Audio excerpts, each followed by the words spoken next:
A CDC color presentation. Ladies and gentlemen, Front Page Challenge. And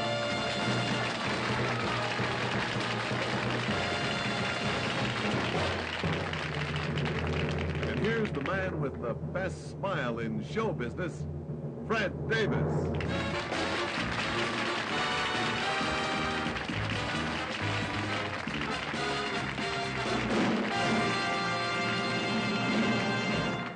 Thank you very much, and welcome to our third show of the season. As you would know by Bruce Marsh's opening introduction, one member of our regular family, Bunny Cowan, is not yet back with us, but the word is good. He'll be out of hospital shortly, and with all of our fingers crossed, we'll see you back with us, I guess, in 2 weeks, Bunny. We're looking forward to that. Our regular gang of clairvoyant, clever people are over here: Gordon Sinkler, Betty Kennedy, and Pierre Burton. And as guest panelists tonight, adding her charm and talent to the panel, Miss Ann Terry, Pride of the Maritimes.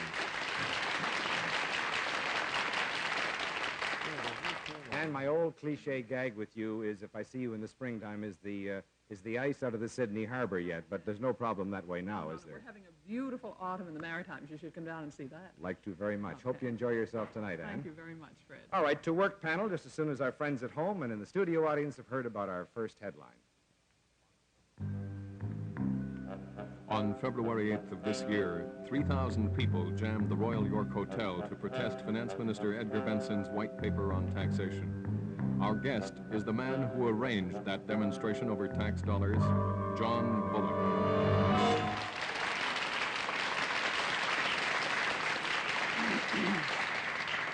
All right, panel, a hidden challenger. You're going after a national story to begin. And to repay all of that Cape Breton hospitality, we'll put you to work first, Ann. Would you start a 2-minute game? Yes. National story. Did this happen to you personally? Yes. That is not to say he's the only person involved in the story, but one of the central figures. Yes.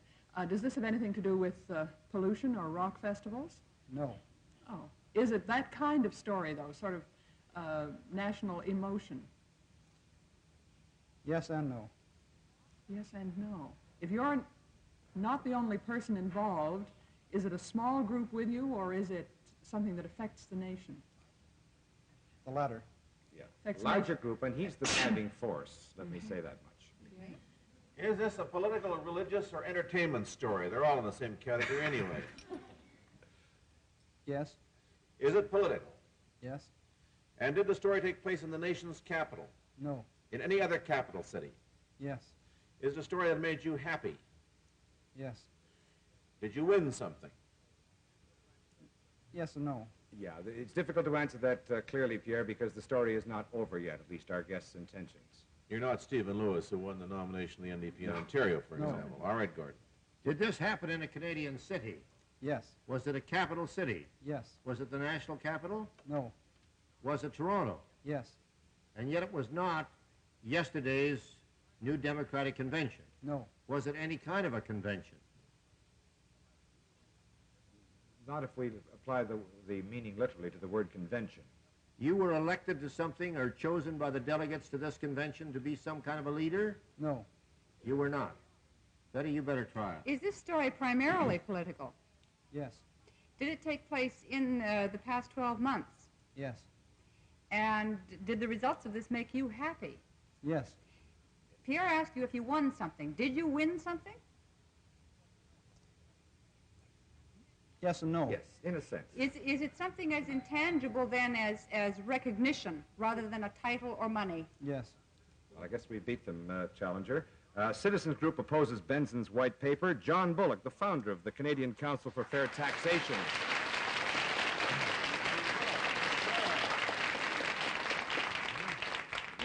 Now you know why the hedging on some of the questions, panel. We'll talk with Mr. Bulloch at length, but first these words.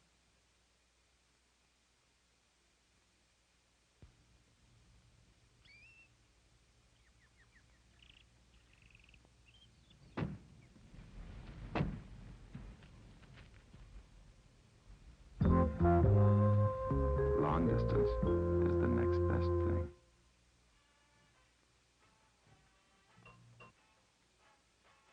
Well, that wraps it up for this morning. Now stay tuned for Don McLean with the news, weather. Long distance is the next best thing.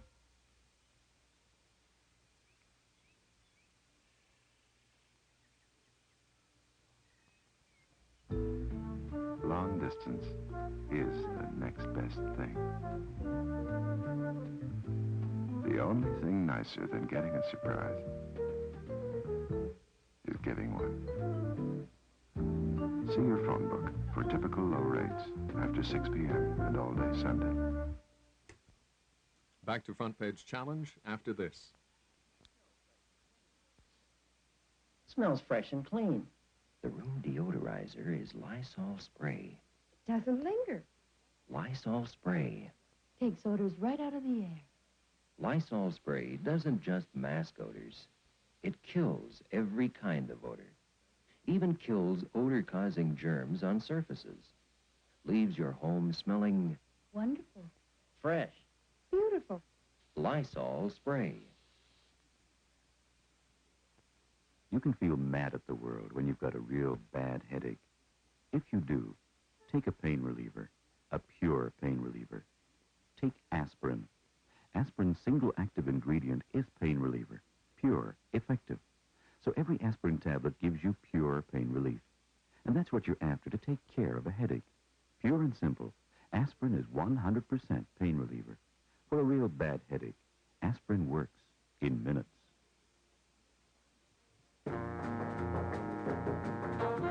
White papers on taxation are usually about as interesting as a maiden aunt's laundry list. But Finance Minister Edgar Benson found himself surrounded by critics when he outlined tax proposals for the future. And who were his chief opponents? Nobody but the silent majority who complained the white paper was called a white paper because it made people blanch when they read it. Please welcome the man who has tried to batter the white paper until it's black and blue, John Bulloch.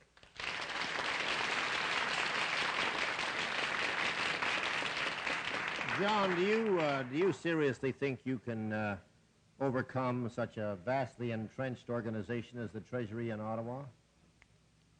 Well, I think if you are political enough, if enough Canadians are concerned enough, that we can have it thrown out almost completely.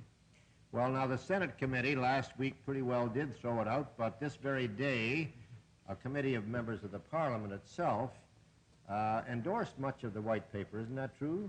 Not really. The differences are very minor. The House committee have pretty well rejected the white paper with the same degree of severity as the Senate. Our own brief is actually closer to the House committee report than the Senate, but they're all very close. Now, under the changes, the advanced idea that the white paper gives, a person would start to be taxed at $30 a week. And I personally asked Mr. Benson if he thought a Canadian could survive on $30 a week, and he said yes, he did. How do you feel about that? Well, I think that was an unfortunate remark Mr. Benson made. I don't think he meant to make it in that regard. No, I don't think he did No. myself. I think we sort of caught him unawares. Yes, I think so. Well, then, what do you think the basic minimum exemption should be on income tax? Where should it start?